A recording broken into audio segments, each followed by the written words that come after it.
Hey guys, welcome back to Talk About It Thursday with Bree. So we have been on a roll with the 4 agreements. Last week we talked about the first agreement, which was being impeccable with your word. Today we're going to be talking about how we're not going to allow people to be able to manipulate and dictate how we feel based on what they're saying to us. Because a lot of times what we do is we take what people are saying to us and we eat it up, whether it's good or bad. And what's happening is when we do that, we're allowing other people to dictate how we behave, how we interact, how we react, how we act, in which mood we should be in based on how they're talking to us. So we're going to take back the control, and we're going to realize and break down the psychology based on the teachings of Don Miguel Ruiz in the 4 agreements.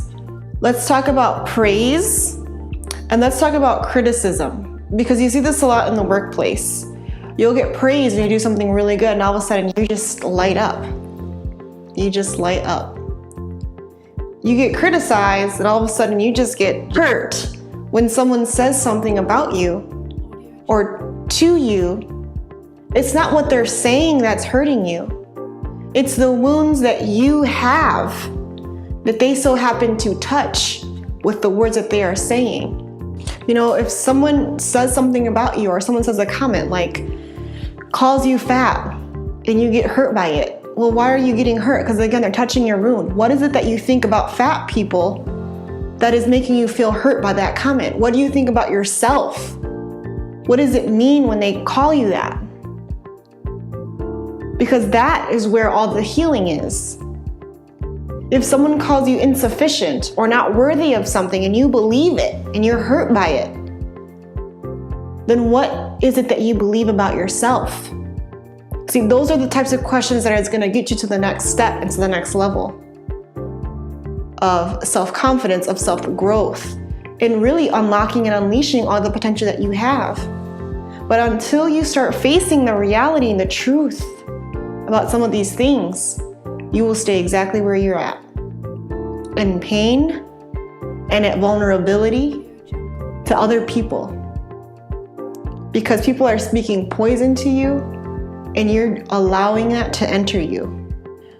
One technique we can use when this happens, we have to learn how to accept criticism, accept praise, and not take it personally like, oh, I'm just the best thing out here. In your mind and in your heart, you can say, yeah, man, I am great because I know that I'm great. But also you have to remember, I am great at A, B, C, and D, but I can also work on A, B, C, and D. So that your ego, it never gets so far up that you just lose track of reality and you stop growing. But also when you're criticized and people are mentioning something to you, you can say, okay, what this person is saying about me, is it true? Versus just someone saying something to you and you're just eating it and not questioning what's going on. There's different comments that'll trigger you. And what I'm saying is when that comment comes along, you have to be able to question it and say, okay, I may be, this or that, but also I have all these other great attributes too.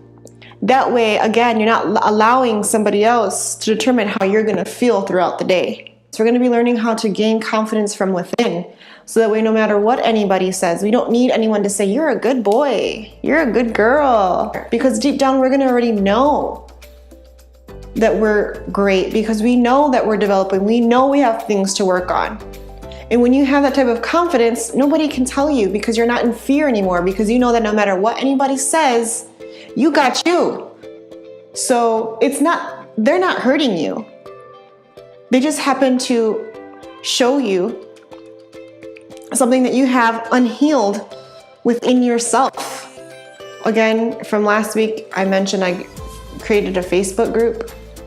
In this group this week, we can story tell, and we can tell about a time when you took something personally and how that affected you. So if someone praised you and you felt great, how are you going to start making yourself feel great? If someone criticized you and they encouraged you and they touched a wound of yours and you decided to feel hurt, how are you going to change that? What's shifted in you? You go to the Facebook group. You need to comment below to join. I need to add you manually because it is a private group. This is a group specifically for people that are trying to grow and develop within themselves and realize and change habits and patterns and frequencies that they've been living in. This is for you to meet new people that are on the same journey as you, where you can share openly about your experiences. It can be part of your journey and part of your walk. So thank you for joining me on Talk About It Thursday today. I am so happy and I am blessed to have the presence of your view, of you being with me and walking with me. Let's keep this going. Please share if this has helped you in any way, because you may be the light to help somebody else today. I will see you next week for Talk About It Thursday when we go over the third agreement. Until then.